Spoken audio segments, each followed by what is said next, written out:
ఫైనల్గా మా చిటికల్లికి చెవులు కుట్టించేసాము. అక్టోబర్ 1, 2025 తన 5th ఇయర్లో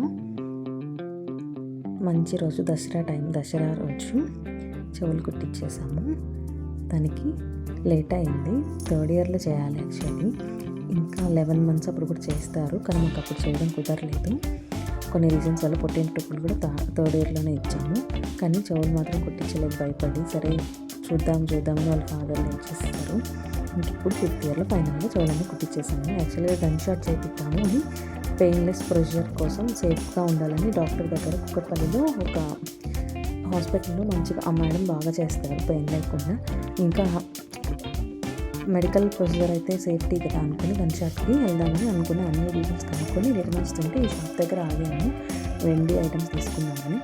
అక్కడ షాప్ అతను చాలా కన్విన్స్ చేశారు, బాగా చెప్పాడు అనమాట. అంటే నమ్మకం ఏముండదు మేడం, 5 minutes ఈజీగా అయిపోతుంది, అసలు నొప్పి రాదు, బాగా చేస్తారు, చాలామంది కుట్టించుకుంటారు మా దగ్గర అని చెప్తుంటే సరే నమ్మకం వచ్చి సరే అప్పటికప్పుడు అక్కడే మంచి టైం అది చూసుకొని కుట్టించేసాము. ఆ రోజు మంచి రోజు కాబట్టి చాలా ఈజీ కుట్టించారు. మేము దానికి ఇంత భయపడ్డామా ఎన్ని రోజుల నుంచి అనుకున్నా. నాకు 5 minutes ఫస్ట్ చెవు కుట్టింది అయితే నాకు అసలు తెలియనే లేదు. నేను వీడియో తీసుకున్నాను, మన లోపల కుట్టేశాడు. అదేంటి కుట్టేశారంటే కుట్టేసామంటే మరి ఏమి అసలు కొంచెం కూడా సౌండ్ కూడా లేదంటే కుట్టేశారు అంత ఈజీగా. ఇంకా సెకండ్ కుట్టేటప్పుడు ఇంకా ఆమె కొంచెం అబ్జర్వ్ చేసింది కాబట్టి ఇట్లా కదిలినప్పుడు పెయిన్ అనిపించి కొంచెం ఒక 2-3 seconds ఏడ్చింది అంతేను.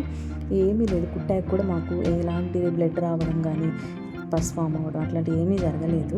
కొద్ది రోజులు చాలా సన్న తీగతో కుట్టారు అతను. లావులు పోగులు ఉంటాయి కదా, వాటితో కుడితే నొప్పి వస్తుంది అని చెప్పి తనే సజెస్ట్ చేశారు. చాలా సన్న తీగతో 18 carats గోల్డ్ అది చాలా సన్న తీగతో కుట్టారు.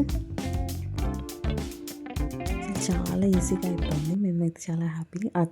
కుట్టిన అతను కూడా అన్నారు, ఇంత ఏడవకుండా నా దగ్గర కుట్టించుకున్నది ఈ పాప ఒక్కటే అని చెప్పారు. మేమైతే హ్యాపీ అయిపోయాము. ఇంకా కుట్టిన తర్వాత ఇన్ఫెక్షన్ అవి రాకుండా ఆయిల్, కొబ్బరి నూనె కలిపి పెట్టాలి. ఇంకా అన్నం మీద పొంగు ఉంటుంది కదా, అవి పెట్టుకోవాలి. ఇంకా కొంతమందికి బ్లడ్ వస్తుంది, అదే సీమ్ అంటారు కదా, సీమ్ కూడా వస్తుంది. అవి ఏం కాదంటే అవి నార్మల్ భయపడక్కర్లేదు. మనం ఇవి అప్లై చేసుకుంటే సరిపోతుంది ఆయిల్ అవి. ఇంకా తను సజెస్ట్ చేశారు కుట్టిన తను, ఫ్యూ డేస్కి ఆ తీగలు తీసేసి వేప పుల్లలు పెట్టుకుంటే మనకి హోల్స్ అనేవి త్వరగా పెద్దవి అవుతాయి. తర్వాత మనం మరలుండే కమ్మలు కూడా పెట్టుకోవచ్చు అనేసి మేము అలాగే చేసాము. ఇంకా ఈ పసుపు, కొబ్బరి నూనె కలిపింది అప్లై చేసేవాళ్ళం డైలీ. ఇంకా అప్పుడప్పుడు అన్నం మీద పొంగు అవి పెట్టుకునే వాళ్ళము. మాకు ఇప్పుడు వేప పుల్లలు పెట్టాక హోల్ కూడా తొందరగా పెద్దదైపోయింది. మేము తీసేసి చిన్న ఇయర్ రింగ్ స్టడ్స్ కూడా పెట్టేసాము. ఏం కాలేదు, అంతా బాగా జరిగింది. మధ్యలో ఒకసారి బ్లడ్ అది వచ్చినా ఏం కాదు, తగ్గిపోయింది. సో ఇంకా మీకు ఏమైనా డౌట్లు ఉంటే క్లియర్ చేసుకోవచ్చు కామెంట్ సెషన్లో. Thank you.